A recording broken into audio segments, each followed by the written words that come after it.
Assalamualaikum warahmatullahi wabarakatuh. Untuk melestarikan keturunannya makhluk hidup ya, supaya tidak punah, itu makhluk hidup melakukan yang namanya proses reproduksi atau proses berkembang biak. Nah, perkembangbiakan pada hewan ini ada secara vegetatif, ada secara generatif. Vegetatif itu perkembangbiakan aseksual, tidak didahului dengan yang namanya fertilisasi. Tapi yang generatif itu disebut seksual, ini didahului dengan adanya fertilisasi. Nah, untuk fertilisasi itu ada organ-organ yang menunjang. Nah, pada materi ini, di video ini akan membahas tentang organ perkembangbiakan generatif pada hewan. Oke, sebelum mendalami tentang apa sih organ-organ generatif itu, mereview kembali apa yang dimaksud dengan generatif. Generatif adalah terbentuknya individu baru melalui peleburan sperma dan ovum. Kemudian diawali dengan pembentukan gamet atau gametogenesis. Untuk sperma disebut spermatogenesis, untuk ovum oogenesis. Jadi ini terjadi pada manusia, tapi juga terjadi pada hewan, khususnya yang vertebrata. Nah, yang membedakan reproduksi generatif antara hewan dengan manusia apa? Yaitu pada muara saluran terakhir alat reproduksi. Kalau pada manusia untuk betina, untuk wanita vagina ya. Tapi kalau untuk laki-laki itu urogenitalia. Sedangkan hewan itu vagina, untuk betina ada, urogenitalia juga ada, dan ada juga kloaka. Nah, apa sih urogenitalia, kloaka akan kita bahas di video ini.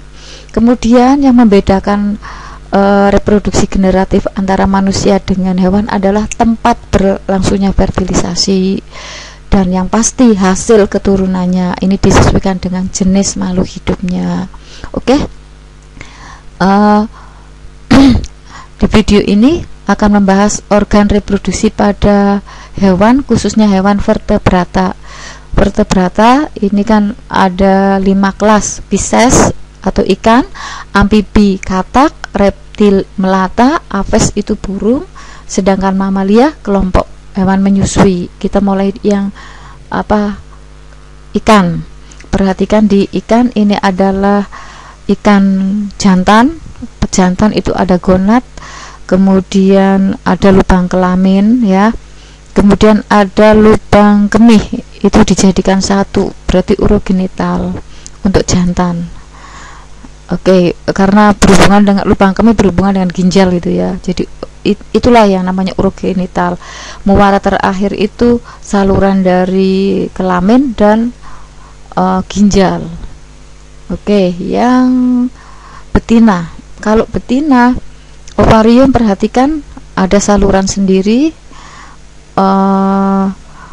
yang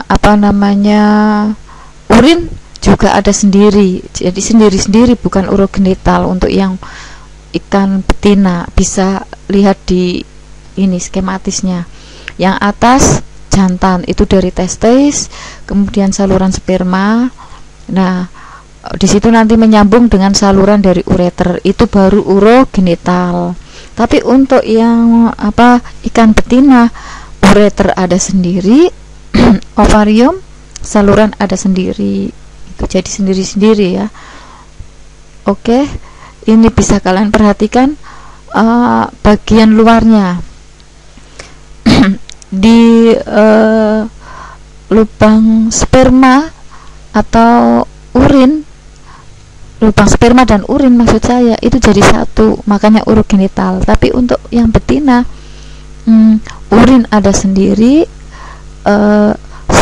saluran telur juga ada sendiri. Jadi dilihat ada 3 ya, dari lubang anus dari saluran pencernaan, di bawahnya saluran telur, di bawahnya lagi adalah saluran dari urin. Kemudian kalau bisa saya tambahkan ini untuk membedakan jantan dengan betina, tubuhnya, postur tubuhnya. Kalau ikan jantan itu perutnya ramping, tapi kalau betina agak gendut. Yang berikutnya adalah bagaimana dengan katak atau amfibi. Nah, katak dengan amfibi, muara terakhirnya namanya kloaka. Perhatikan di gambar, kloaka itu muara dari saluran oviduk, berarti oviduk kan dari ovarium, kemudian dari ureter, berarti dari saluran ginjal, dan dari sisa pencernaan. Jadi satu muara berasal dari 3 saluran, itu namanya kloaka. Yang jantan juga sama, kloaka, saluran dari testis, saluran dari ureter, dan saluran dari sisa pencernaan. Nah, ini morfologi bagian luar katak. Untuk pejantan itu yang atas ada kodenya, itu agak kecil, tapi untuk betina agak besar. Nah, ini reptil.